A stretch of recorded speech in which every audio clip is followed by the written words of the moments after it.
hate being critical of the man because he's done sensational things. We all know that Arsenal, whether you're an Arsenal fan or not. But he doesn't have the answers to it now. His players are too soft. There's no leadership.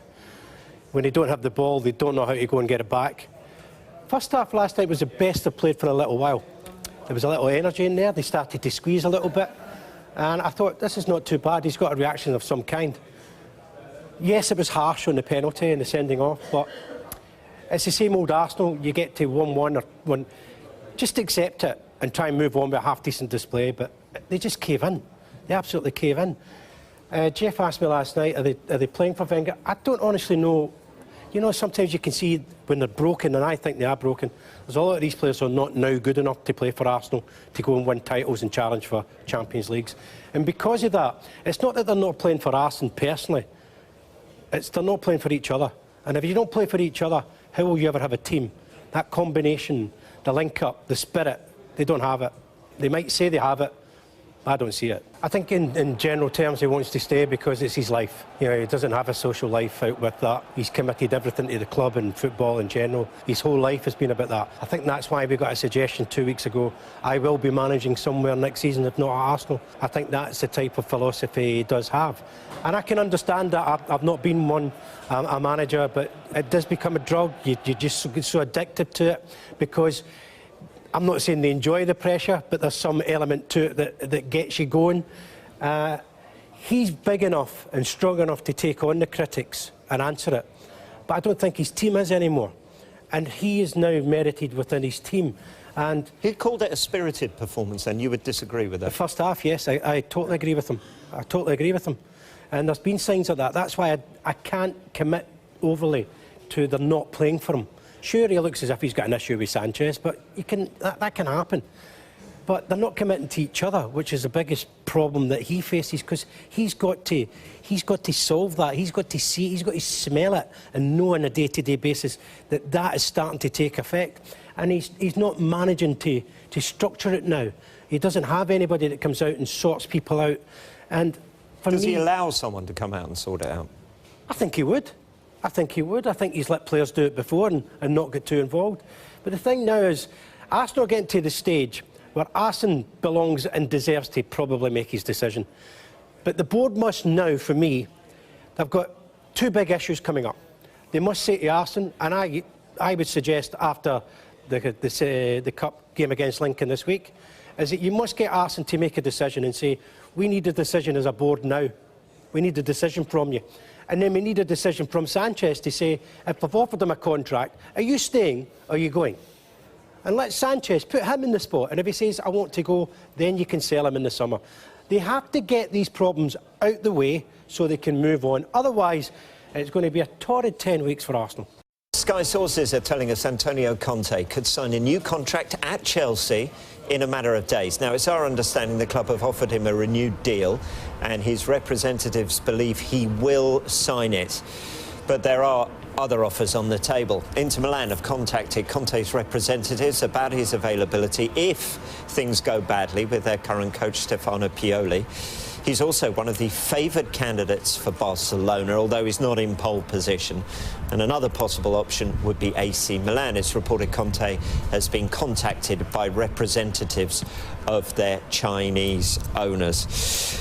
Charlie, let's come to you first, get some reaction to that. It was one of the hallmarks of this season, exactly what Antonio Conte has done at Chelsea, isn't it? How important is it to the Stamford Bridge club, who, let's be fair, change their managers at regular intervals, that they keep hold of someone and allow a manager to perhaps build a dynasty? Well, I think they always tried to do that anyway, Rob. I think they've done it again here. You know, I mean, Mourinho fell out with the players. It wasn't so much the board or the owners that caused his downfall, but this little guy's been absolutely dynamite, isn't he? He's good to watch at his side, everything. I really watched his professionalism. This is West Ham the other night, Monday Night Football. Loved it. I was saying to Jerry there, every time you see him, it's not just his passion, his commitment to everything, because sometimes he'll get it wrong. But he's telling everybody, every chance, squeeze him, get the ball, play it. Fabregas, get on the ball.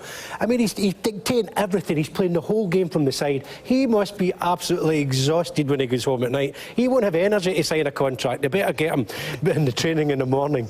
What's he like to come up against from the opposition dugout, Jerry? Yeah, I mean, we've had one game, haven't we? We were very unfortunate to lose there 1-0. You know, obviously a mistake by us, but in the latter stage of the game. But, I mean, what I like about him, and it's like, you know, people have said about lost to Arsenal and then he changed the system. But, I mean, his system at Juventus, at Italy, has always been with three at the back. So I think at some time he would have changed it. But I think it's made such a big difference to the team and the players in the team. Like Hazard's giving him a bit more of a free role, more central. But I think when you watch him, he drills them week in, week out. They are drilled, and not only that, he's on the line drilling them as well. And I think the fact that they've got that ability that they can handle physical situations. They're great on the counter. They've got technical, quick players on the break. They are a team that can handle most things. If you want to stand up and have a fight with them, they can do that. If you want to play, they can play. And certainly they're drilled. You know, the hardest thing in football is stopping goals going in and scoring them at the other end. But I think if you're a champion in the Premier League or wherever else, you will see that. They've outscored teams, but have got one of the best defensive records. If you want to win anything, you've got to do both. Now, what a game to look forward to on Sunday. It is the Old Firm. It is Celtic against Rangers, and who better to look ahead to that than a man who knows all about playing in this game. Charlie's still here. Right, to the uninitiated, Charlie, describe the atmosphere, the build-up. How does this game compare to any other? Well, I've been to the Merseyside derby as a fan, and I loved that, but and played in the North London as Jerry's managed in North London derbies. But this is different. Even now that Celtic are such a commanding force in the country, it's definitely different. You honestly can't hear, as a player, each other from the distance we are. It's that noisy. And then the build-up gets going. You mentioned the North London derby. So let's come to you. You've managed in that. What's it like? What's the feeling like for a manager? And I guess the desire not to let the fans down, because you know how much this means. Yeah, I think some managers will say it's just 3 points, but it's not just 3 points, those sort of games. I mean, obviously I haven't played in you know, Celtic Rangers game, but you know, I've watched it and listened to it and been to one, so I think it's an amazing atmosphere. But it's about really players, manager, coaches not letting the supporters down. You know, at the end of the day, if someone's going to win, someone's going to lose, someone's going to be on a high and someone's going to be on a low. So sometimes in those games, a nice draw is a good result sometimes to get everybody out of jail. But no, it's really about letting the fans down for those big local derbies. Yeah. I guess the pressure starts building for an Old Firm game as soon as the final whistle blows on the previous one, doesn't it? No, very true. I mean, Rangers have had issues. They're trying to still source a manager. Casina looks as if he's in prime position. Graham Murty probably will still be in position, I think, come Sunday for the midday kick-off. But it tells you everything. Sky Bet are giving you 8-1 Rangers. I've never known the odds to be so high, because Celtic are a commanding force under Brendan Rodgers. Sinclair, big handful. Both you and I are going to look at different tactical reasons later on this week, but Sinclair's step inside, trademark goal. And here you can see, you know, they're just exposed. This is away to Inverness. Sure, it's bundles of mistakes, but Dembele and Sinclair at the moment. Sinclair scored 5 in 3 games against Rangers, and they're just bombing on. Armstrong's had a great season, very much a player of good standing now in the game. So Rangers got it all to do. You know, they're going to go. Jerry's talking about maybe a draw.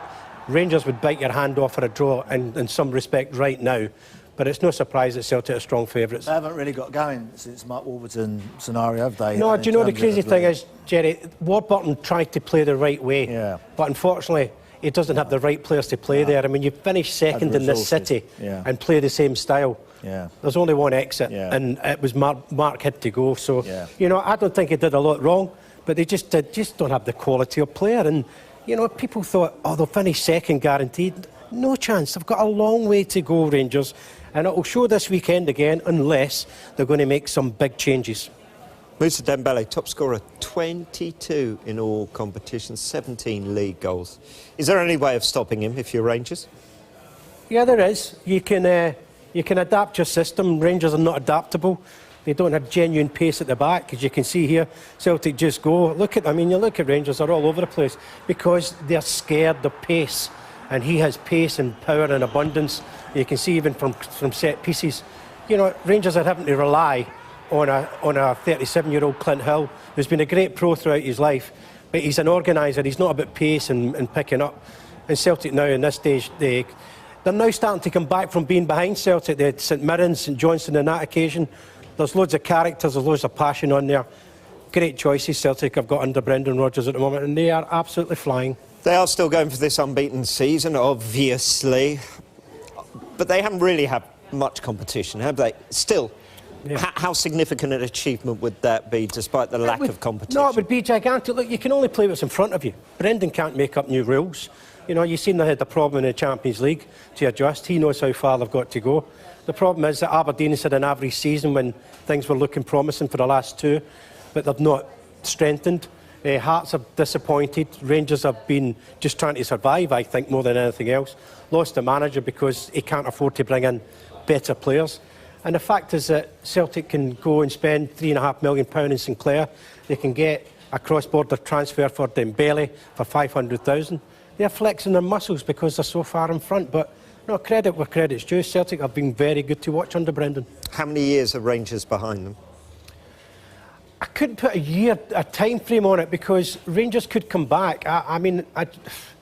You're looking at Rangers, for me, under Warburton, are probably another 3-4 players away from getting closer.